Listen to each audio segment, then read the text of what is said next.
The magical midnight countdown. 10, 9, 8. The numbers echoed through the chilly night air. A little boy named Leo stood on his tiptoes, his eyes wide with excitement. He was at a big New Year's Eve party with his mom and dad.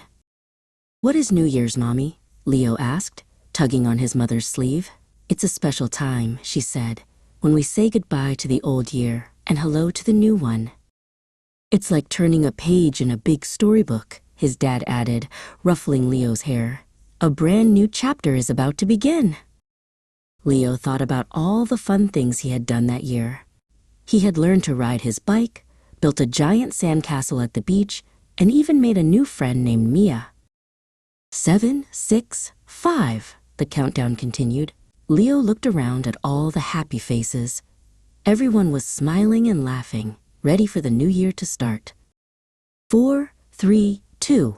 Leo's heart started to beat faster. He could feel the excitement building in the air. 1, everyone shouted together. "Happy New Year!" Suddenly, the sky exploded with color. Bright fireworks of red, blue, and gold painted the darkness. "Wow!" Leo gasped. The fireworks danced and swirled, making loud popping sounds. It was the most beautiful thing Leo had ever seen. As the last firework faded, Leo snuggled into his dad's arms. "Happy New Year, Daddy," he whispered. "Happy New Year, my little star," his dad replied, kissing the top of his head.